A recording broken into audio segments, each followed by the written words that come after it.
क्या तुम्हारे बाप का है ये भारत?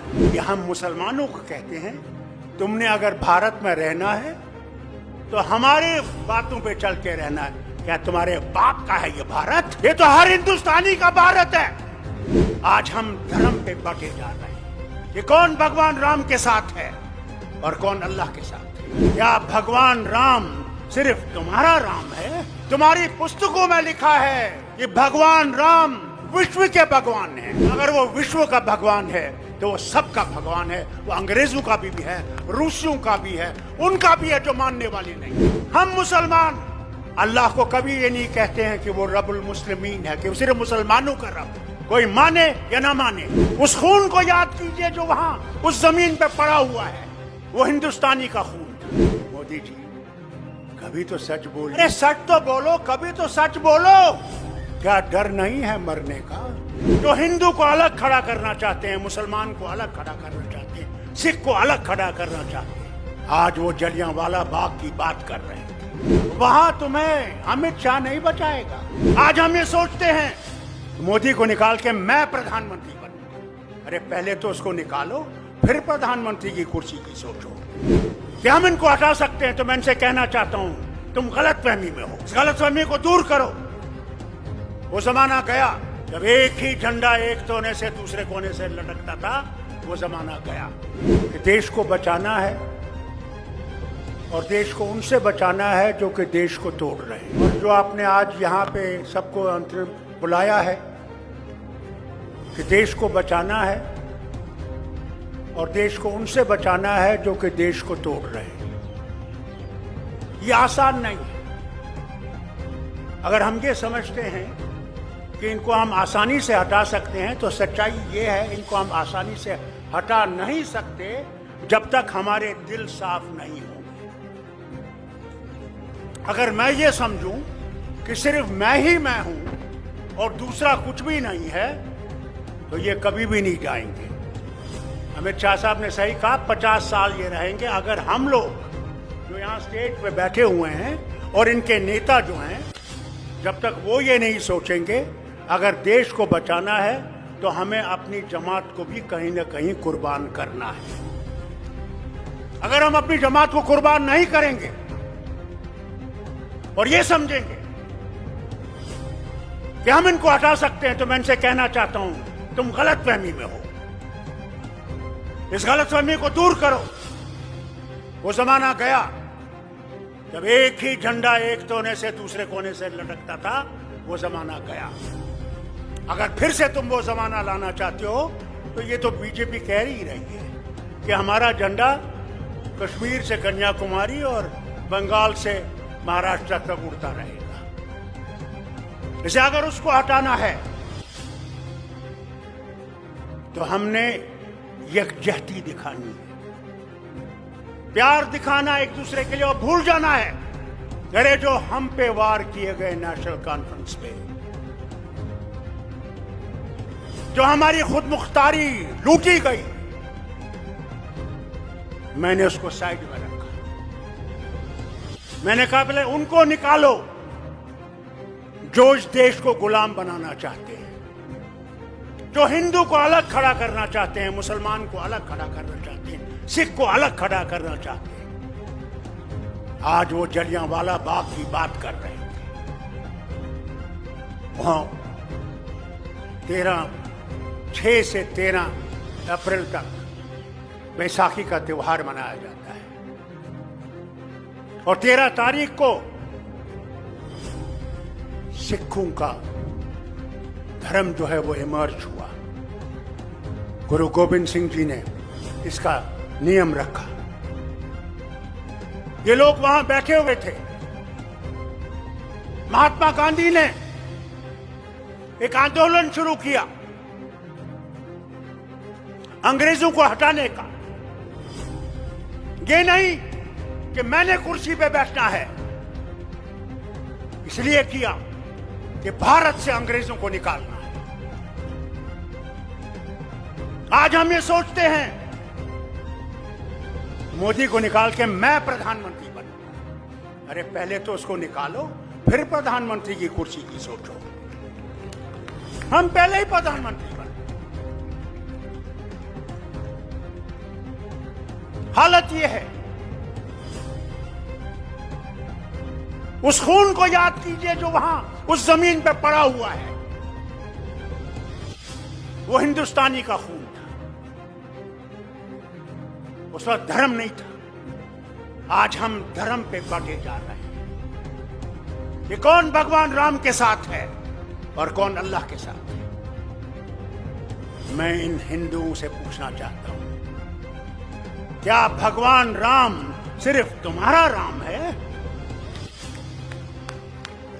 तुम्हारी पुस्तकों में लिखा है कि भगवान राम विश्व के भगवान हैं। तो अगर वो विश्व का भगवान है तो वो सबका भगवान है। वो अंग्रेजों का भी है, रूसियों का भी है, उनका भी है जो मानने वाले नहीं। हम मुसलमान अल्लाह को कभी ये नहीं कहते हैं कि वो रब्बुल मुस्लिमीन है, कि वो सिर्फ मुसलमानों का रब है। हम कहते हैं वो अल्लाह कायनातों का रब है, आलम का रब है, कोई माने या ना माने। मगर इसमें हम लड़ाई नहीं करते। हम हिंदू से ये नहीं कहते तुम ये नहीं कर सकते, तुम वो नहीं कर सकते, यहां नहीं जा सकते, वहां नहीं जा सकते। ये हम मुसलमानों को कहते हैं तुमने अगर भारत में रहना है तो हमारे बातों पे चल के रहना है। क्या तुम्हारे बाप का है ये भारत? ये तो हर हिंदुस्तानी का भारत है, जिसने मरना यहां है और जिसने दफन होना यहां है। उसके जला के बाद भी उसकी जो खाक है वो जमीन में मिल जाएगी। मगर ये वो नहीं कहते। ये कहते नहीं मेरा रास्ता है और कोई रास्ता नहीं। अब आपने दिखाना है और इस मुल्क ने दिखाना है कि क्या वो रास्ता चाहिए हमें या वो रास्ता चाहिए जिसमें हर हिंदुस्तानी किसी भी धर्म का हो, किसी भी जात का हो, कोई भी जबान हो, वो जिंदा चल सकता है और अमन से चल सकता है और इज्जत से चल सकता है। हमें अपने झगड़े भूल जाने। अगर हम अपने झगड़े नहीं भूलेंगे, मैं लीडरों से कहता हूं, तो फिर कभी भी हम इनको नहीं निकाल नहीं सकते। पहला कदम हमने उठाना है कि अगर हमने देश को बचाना है, पहले अपने आप को कुर्बान करना है। इस देश के लिए हमने कुर्बान करना है, कुर्सी के लिए कुर्बान नहीं करना। कुर्सी देश देगा और देश ही कुर्सी देने वाला है और देश ही कुर्सी से हटाने वाला है। आज हम पे तलवार लगी हुई है, खड़ी है। हर जगह झूठ बोला। अरे मेरी रियासत का हाल देखो। यहां कहते हैं हमारा संकल्प है कि हर जगह बिजली होगी, हर जगह तार होगी। मैं इनसे पूछता हूं, आपका संकल्प तो बड़ा अच्छा है। आइए देखिए मेरी रियासत में श्रीनगर में बिजली है या नहीं। गांव की तो बात ही नहीं है। आइए देखिए, आज 70 साल के बाद भी वाजपेयी जी ने एक बहुत बड़ा कदम उठाया वतन को छोड़ने का। सड़कें कश्मीर से कन्याकुमारी तक, महाराष्ट्र से बंगाल तक पूरी ऐसी सड़कें होंगी जो यूरोप में नहीं हो सकती। आइए मेरी रियासत में देखिए, 30 किलोमीटर 30 मील बानिहाल से रामबन तक आज तक उसको ठीक नहीं कर सके।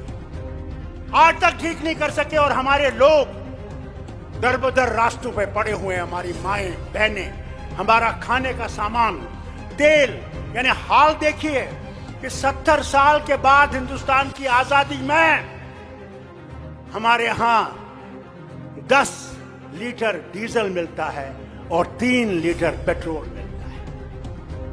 अरे मोदी जी, कभी तो सच बोलिए कि हमारा हाल क्या है। जिस रेल को कश्मीर पहुंचना था, कटरा से बानिहाल तक, वो कहते हैं पहले कहते थे 2007 में पहुंचेंगे, फिर कहने लगे 2010 में, फिर 15, अब कहते हैं 2025।